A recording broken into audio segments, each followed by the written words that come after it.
at night. අයිබෝවන් අදත් ගෙවුණු දවසේ උණුසුම් පුවත් ගැන කෙටියෙන් දකින්නටයි මේ සූදානම. මේ උණුසුම් ප්‍රවෘත්ති සම්පිටනය News at Night. වසර 8කට පසුව ශ්‍රී ලංකා ක්‍රිකට් කණ්ඩායම දකුණු අප්‍රිකාව එක්දින තරගාවලියකින් පරාජය කිරීමට අද සමත් වුණා.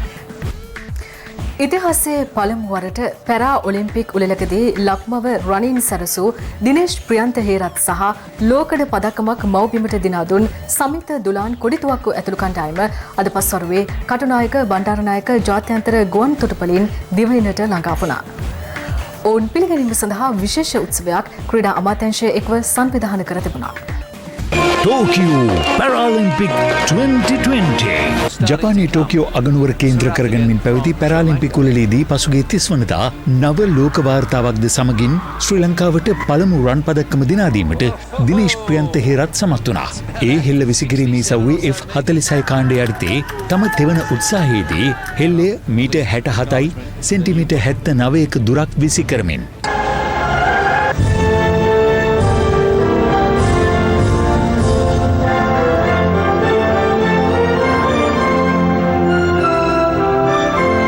මේ අතර සමිත දුලාන් කොඩිතුවක්කු හෙල්ල විසිකිරීමේ ඉසව්වේ F44 කාණ්ඩයෙන් ලෝකඩ පදක්කමක් ලක්මාතාවගේ ගෙල පැළඳවීමට සමත් වුණා.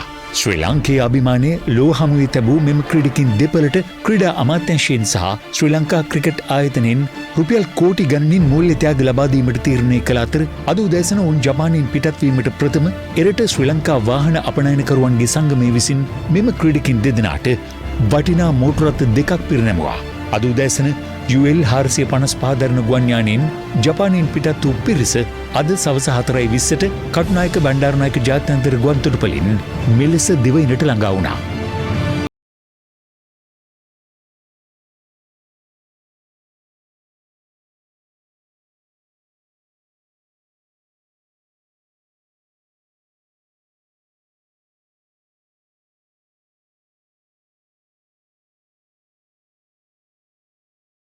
ටෝකියෝ පැරාලිම්පික් 2020 COVID-19 ආසාදිතයින් 2960 දෙනෙකු අදත් මෙරටින් වාර්තා වූ බව ආරක්ෂක මණ්ඩලික ප්‍රධානී යුද හමුදාපති ජෙනරල් ශවේන්ද්‍ර සිල්වා මහතා පැවසුවා.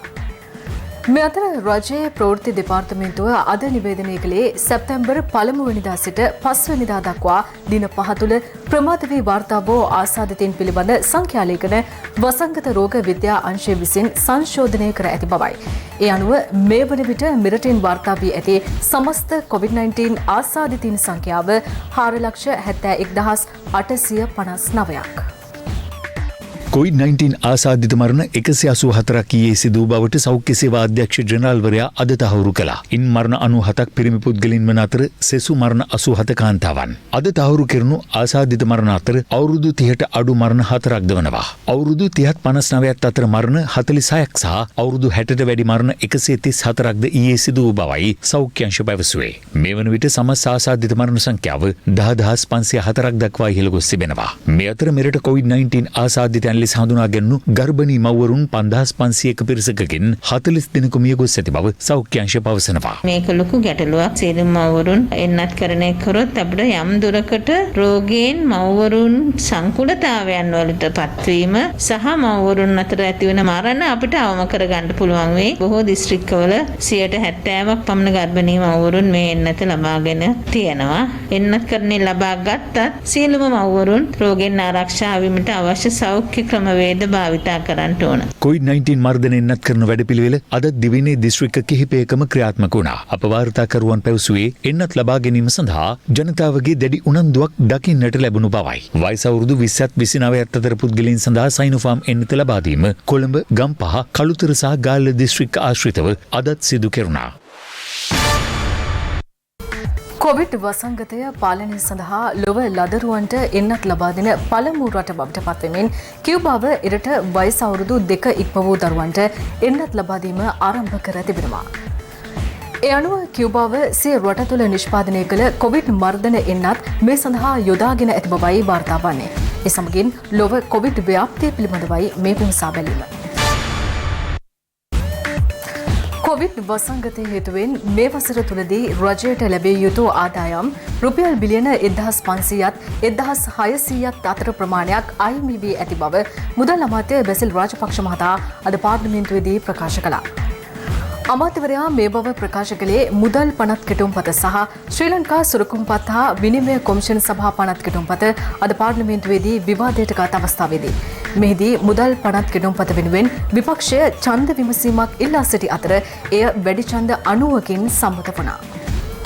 වනේ ගිජිදාය දුටුවොත් වනසාය රිදේ පනිදාය වැටුනොත් ඌකාය අතකින් කර වැලකී අතකින් දඬු බෑය මරණ තුනක් ඇති මිනිසෙක් පැණි කෑය. අපි දන්නවා අපේ රට දරුණු විදේශ විනිමය අර්බුදයකට මුහුණ පාන්නල වෙලා තියෙනවා. රටේ වියදම එක බැලුවොත් ආදායම ඉතා අඩු මට්ටමක තියෙන. විශේෂයෙන්ම මේ කොවිඩ් වසංගතය කාලය තුල මේ වර්ෂයේ පමණක් අද වෙනකොට අපිට ලැබිය යුතු ආදායමෙන් බිලියන 1500ත් 1600ක් අතර ප්‍රමාණයක් අඩු වෙලා තියෙනවා ආදායම ලැබෙන නිශ්චිත අපි තක්සේරු කරපු ප්‍රමාණයටත් වඩා. මේ වසංගතය නිසා අපේ වියදම වැඩි වෙලා තියෙනවා. අපිට ලැබිච්ච වැක්සින් වලින් 80%ක් පමණ ලැබුණේ සල්ලි වලට. වියදම් පැත්තෙන් ඒ හැම ශ්‍රේෂ්ඨයකම වැඩිවීමක් විසක් අඩුවීමක් වෙලා නැහැ. ඒක තමයි අපේ දේශීය අයවැය තුල ඇති වෙලා තියෙන තත්. ඊළඟට එක්ස්ටර්නල් බජට් එක නැත්තම් විදේශ විනිමය තුලත් එවැනිම අර්බුදයකට පත් වෙලා තියෙනවා.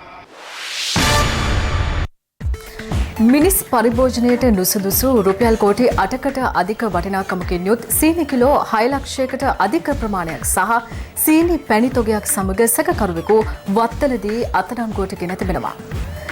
මේ අතර සාමාන්‍ය ජන ජීවිතය යථා පරිදි පවත්වාගෙන යාමට අවශ්‍ය වන්නා වූ වී, සහල්, සීනි ඇතුළු පාරිභෝගික ද්‍රව්‍ය බෙදා හැරීමේ සම්බන්ධීකරණය සඳහා ජනාධිපතිවරයා විසින් අත්‍යවශ්‍ය සේවා කොමසාරිස් ජෙනරාල්වරයාට බලය පවරා තිබෙනවා. මහජන ආරක්ෂා ආඥා පනතේ පස්වන වගන්තිය ප්‍රකාරව සාමාන්‍ය ජනජීවිතය යථා පරිදි පවත්වාගෙන යාමට අවශ්‍ය වන්නා වූ වී, සහල්, සීනි ඇතුළු අනිකුත් පාරිභෝගික ද්‍රව්‍ය බෙදා හැරීම සම්බන්ධීකරණය සඳහා ජනාධිපතිවරයා විසින් අත්‍යවශ්‍ය සේවා කොමසාරිස් ජෙනරාල්වරයාට බලය පවරා ඇති බව දන්වමින් අද ජනාධිපති මාධ්‍යංශය විසින් නිවේදනයක් නිකුත් කර තිබෙනවා. ඒ අනුව අත්‍යවශ්‍ය සේවා පවත්වාගෙන යාමට අදාළ සියලු ක්‍රියාකාරකම් ක්‍රියාත්මක කිරීම හා සම්බන්ධීකරණය අත්‍යවශ්‍ය සේවා කොමසාරිස් ජෙනරාල්වරයාගේ කාර්ය වන අතර ස්වකීය කාර්යයන් ඉටු කිරීමට අවශ්‍ය නියෝජ්‍ය කොමසාරිස්වරු හෝ සහකාර කොමසාරිස්වරු සංඛ්‍යාව අත්‍යවශ්‍ය සේවා කොමසාරිස් ජෙනරාල්වරයා විසින් නමින් හෝ නිලයෙන් පත් කළ හැකි බව එම නිවේදනයේ දැක්වෙනවා. එමෙන්ම පත් කරනු ලබන යම් නිසි බලධරයෙකුට අත්‍යවශ්‍ය සේවා කොමසාරිස් ජෙනරාල්වරයා විසින් විධානයන් ලබා දිය හැකි අතර එම සෑම විධානයක්ම පිළිපැදීම අදාළ නිලධාරියාගේ කාර්ය විය යුතු බවත් එහි දැක්වෙනවා. තවද මහජන ආරක්ෂක ආඥා පනතේ පස්වන වගන්තිය ප්‍රකාරව දිස්ත්‍රික් ලේකම්වරු, ප්‍රාදේශීය ලේකම්වරු ඇතුළු අදාළ නිලධාරීන්ට උපදෙස් දීමේ පූර්ණ බලතල අත්‍යවශ්‍ය සේවා කොමසාරිස් ජෙනරාල්වරයාට ඇති බව ජනාධිපති ලේකම්වරයා විසින් පෙන්වා දී ඇති බවයි ජනාධිපති මාධ්‍යංශය විසින් නිකුත් කළ අදාළ නිවේදනයේ වැඩි දුරටත් දැක්වෙන්නේ. මේ අතර මිනිස් පරිභෝජනයට නුසුදුසු රුපියල් කෝටි 8කට අධික වටිනාකමක් ඇති සීනි සහ සීනි පැණි තොගයක් වත්තල ප්‍රදේශයේ ගබඩාවක තිබී විශේෂ කාර්ය බළකාය විසින් සොයාගෙන තිබෙනවා. සිද්ධිය සම්බන්ධයෙන් අදාළ ගබඩාවේ භාරකරු අත්අඩංගුවට ගනු ලැබුවා. මේ අතර වැඩි මිලට අලෙවි කිරීමේ අරමුණින් සංගවා ඇති සහල් තොග සොයා පාරිභෝගික අධිකාරිය විසින් පිටකොටුවේ සිදු කළ වැටලීමකදී 5 වෙනි හරස් වීදිය, වේල්ල වීදිය හා පරණ යෝන් වීදියේ ගබඩා තුළ රැස් කර තිබූ සහල් කිලෝග්‍රෑම් 14000ක් සොයාගත් අතර එම සහල් තොග පාරිභෝගික අධිකාරිය විසින් සතොස වෙත ලබා දීමට කටයුතු කළා. රජය ලබා දී ඇති විසඳුම පිළිගෙන ගුරු විදුහල්පතිවරු නැවත සේවයට වාර්තා කරනු ඇතැයි විශ්වාස කරන බව අද පැවති කැබිනට් තීරණ දැනුම් දීමේ මාධ්‍ය හමුවේදී සම කැබිනට් ප්‍රකාශක අමාත්‍ය රමේෂ් පතිරණ මහතා ප්‍රකාශ කළා. අමාත්‍යවරයා එහිදී සඳහන් කළේ යෝජනා කළ අන්තර් දීමනාව මෙම මස වැටුප සමග ඔවුන්ට ලබා දීමට කටයුතු කර ඇති බවයි. රජයේ විසඳුම් යෝජනාවලිය ගුරු විදුහල්පති ගැටලුව සම්බන්ධයෙන් ප්‍රකාශයට පත් කළා. ලබා දිය හැකි වැටුප් වර්ධක පිළිබඳව ඉතාම පැහැදිලිව ප්‍රකාශයට පත් කළා. එහිදී ගුරු සේවයේ විවිධ ස්තර සඳහා වගේම විදුහල්පති සේවයේ විවිධ ස්තර සඳහා 17% සිට 26% දක්වා වැටුප් මූලික වැටුපෙහි වැඩිවීමක් සිදු වන බව අපි සෑම කෙනෙක්ම දන්නා කාරණයක්. එහිදී අදාළ නිශ්චිත යෝජනාව 2022 වසර සඳහා වන අයවැය ලේඛන නොවැම්බර් මාසයේදී මුදල් ඇමතුමා පාර්ලිමේන්තුවට ඉදිරිපත් කරනකොට ඉදිරිපත් කරනු ඇති. එතෙක් තමයි ඔවුන් කරන ලද විශේෂයෙන්ම අන්තර්ජාලය හරහා ඉගැන්වීමේ කටයුතු ඇතුළු කරුණු වෙනුවෙන් සහනයක් හැටියටත් දිරි දීමනාවක් හැටියට තමයි ඔවුන්ට අන්තර් දීමනාවක් හැටියට මාසෙකට රුපියල් 5000ක දීමනාවක් ලබා දෙන්න යෝජනා කළේ. ඒක මේ මාසේ වැටුපට ඔවුන්ට ලැබෙනු ඇති. මේ හදිසි නීතිය ඇත්තටම පැනෙව්වේ රට තුළ දිගින් දිගට පවතින උද්ඝෝෂණ මර්ධනය කිරීමටත් යම්කිසි මාධ්‍ය වාරණයක් ඉදිරියට ගෙනීමටත් එක්කමද? තාම පැහැදිලිව අතිගරු ජනාධිපතිතුමන් බලයට පත්වීමෙන් පසුව මේ රටේ උද්ඝෝෂණ රාශියක් සිදු වුණා. ඒ උද්ඝෝෂණ මේ කොරෝනා අර්බුදය ඉතාම දරුණු මට්ටමට පැවතිච්ච අවධියේදීත් මීට සති කිහිපයකට කලින් මේ රටේ පැවතුණා. එකම ජල ප්‍රහාරයක් හෝ බැටන් ප්‍රහාරයක්වත් එල්ල කරන්නට කටයුතු කළේ නැහැ. ඒ නිසා අපි බොහොම පැහැදිලිවම සඳහන් කරන්නට අවශ්‍යයි භාෂණයෙන් නිදහස්, උද්ඝෝෂණය කිරීමෙන් නිදහස, අදහස් ප්‍රකාශ කිරීම නීතිය ඇතුළු මේ සියලුම නිදහස් බොහොම පැහැදිලිවම ආරක්ෂා වෙනවා. මෙම ආහාර හා සම්බන්ධ සහ මේ වර්තමාන සමාජ තත්ත්වය සැලකිල්ලට අරගෙන මේ පනවලා තිබෙන්නේ. දීර්ඝකාලීනව ඒක පවත්වාගෙන යමේ බලාපොරොත්තුවක් රජයට නැහැ.